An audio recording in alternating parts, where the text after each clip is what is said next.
اگلا سوال یہ ہے کہ کیا ای ایم آئی کے ذریعے خریداری حلال ہے؟ اچھا سوال ہے. آج کل ایک بڑا مسئلہ ہے ای ایم آئی کے ذریعے خریداری. دیکھیے خریداری جو ہے وہ حلال ہے. یہ میں اس لیے کہہ دوں دو ٹوک آپ کو پتہ رہے. البتہ کچھ شکلیں ہو سکتی اس میں حرام کی آ جائیں, تو حرام کب ہوگا حلال کب ہوگا وہ سسٹم سمجھ لیجئے. نارمل جو ہے اس میں ہے حلال, اس میں حرام نہیں ہے. کیا ہوتا ہے کہ اگر کرنٹ کسی چیز کو خریدا جائے تو اس کی قیمت کم ہوتی ہے, اور اگر کسی چیز کو قسطوں پر لیا جائے تو اس کی قیمت بڑھ جاتی ہے. اگر صرف اتنی سی بات ہے تو حلال.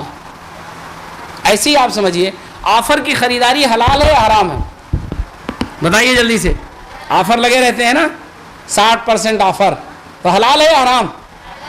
جو بیچنے والا ہے اگر اعلان کر کے اپنی چیز کو کسی وجہ سے کم میں بیچ رہا ہے تو کر سکتا ہے, اور آپ خرید سکتے ہیں. آفر میں آپ پہنچ گئے, لے لیا آپ نے, تو آپ کے لیے حلال ہے. حالانکہ وہی دوسرے دن آپ جائیں گے, آفر ختم ہوا, بورڈ ہٹا تو اس کی قیمت بڑھ جائے. تو چیز کی قیمت متعین کرنا یہ جس کی چیز ہے اس کا حق ہے. ٹھیک. اب آئیے دوسری ایک شکل پر.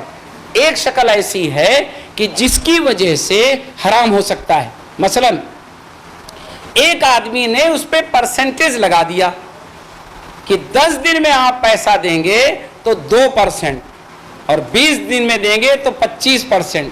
وہ آپ سے کیا کر رہا ہے, پیسے پر ایکسٹرا پیسے وصول رہا ہے. تو گویا کہ بیچا اس نے اتنے ہی میں ہے آپ کو, آگے جتنے دن آپ لیٹ کر رہے ہیں اتنے لیٹ کا آپ سے کیا کر رہا ہے, وہ پرسنٹیج وصول کر رہا ہے. تو یہ شکل حرام ہے. کیوں؟ اس لیے کہ آپ یا تو اس کو سیدھے سیدھے آفر دے دیجئے کہ بھئی آپ 10 مہینے میں اس کی قیمت ادا کریے, آپ اتنی ادا کریے, آپ قسطیں بنا لیجئے, دیتے رہیے گا, ختم ہو گئی بات. لیکن اگر آپ 10 مہینے کو نہیں طے کر رہے ہیں بلکہ آپ کیا کر رہے ہیں, 10 دن میں دے جائیں گے تو اتنا ہوگا, 20 دن میں دیں گے تو اتنا ہوگا, 30, تو گویا کہ اس پیسے پہ آپ پیسے بڑھاتے چلے جا رہے ہیں, اس لیے وہ حرام ہو جائے گا. تو کبھی بھی کوئی چیز اگر چیز فکس ہو گئی, آپ کے لیٹ کرنے پر اس نے پیسہ اس پہ لگا دیا فکس اماؤنٹ کے بعد, تو وہ چیز حرام ہو جائے گی. اور اگر پہلے سے کسی نے آپ کو آفر دیا ہے کہ ٹھیک ہے آپ 2 سال میں اس چیز کو پیمنٹ کریے گا, اور 2 سال کے بعد آپ پیمنٹ کریں گے تو اس کی قیمت اتنی مانی جائے گی, اور یہ آپ کو ہر مہینے دے دینا ہونا ہم کو, تو پھر وہ چیز حرام نہیں ہوگی. یہ فرق ہے دونوں میں. کاروبار میں کیا ہے کہ اللہ تعالیٰ نے ارشاد فرمایا احل اللہ البیع وحرم الربا, کہ بیع یعنی خرید و فروخت کی زیادہ تر چیزیں حلال ہیں, ایک شکل اس میں ہے ربا جو حرام ہے. تو زیادہ تر کاروبار کی چیزیں حلال ہیں.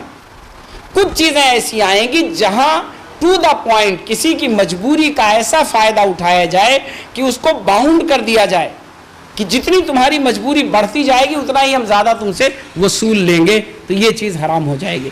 تو اس لیے کبھی بھی شکل ای ایم آئی ایک نارمل شکل آپ نے بتائی, جو شکل متعارف ہے میں نے اس پر بات کی ہے. ہو سکتا ہے کوئی ای ایم آئی میں بھی ربا لے آئے, تو اگر شکل آئے گی تو ہو سکتا ہے وہ چیز حرام ہو جائے, وہ ٹو دا پوائنٹ آئے گا تب اس پہ جواب دیا جا سکتا ہے.